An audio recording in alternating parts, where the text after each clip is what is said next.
যতজন বিজেপি কর্মী জেল খেটেছেন তাদের প্রত্যেককে ৫,০০০ টাকার সংগ্রামী ভাতা দেওয়ার ঘোষণা বিরোধী দলনেতার।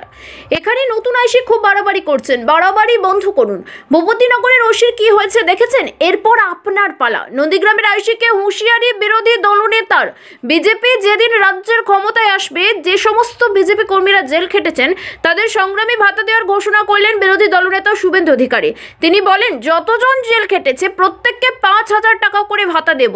যে সমস্ত ইনভেস্টিগেশন অফিসার এদের বিরুদ্ধে রিপোর্ট করেছেন তাদের নাম লেখা থাকলো। এটা হুঁশিয়ারি নয়, সতর্ক বার্তা।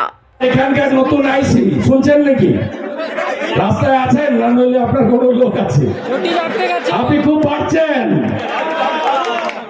আপনার এই বাড়াবাড়িটা বন্ধ করুন। গোপাল পাঠকের কি হয়েছে জানেন তো? ভূপতিনগরের ওসি। এরপরে আপনার পালা, আপনার পালা। আমাদের আজকে যে জামিন পেয়েছে কোথায়? সন্টু কই? সুমন কই? সুমন কোথায়?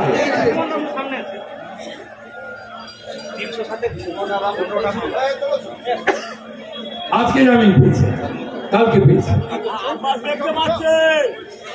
দুটো আব্বাস বেগেরও বদলা আমি নিব। ও তো আগে 100 দিনের কাজের টাকা চুরিতে জেলে ছিল।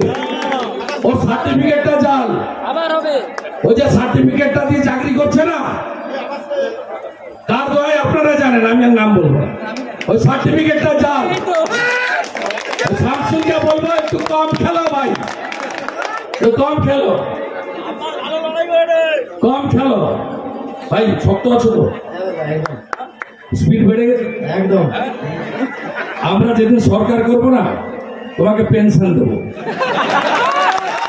যতজনকে জেল খাটিয়েছে বিজেপি সরকার যেদিন রাজ্যে আসবে, সবকে সংগ্রামী ভাতা দেব। আমরা সংগ্রামী ভাতা দেব, ৫,০০০ টাকা করে ভাতা দেব যাদের ততজনকে জেল খাটিয়েছে।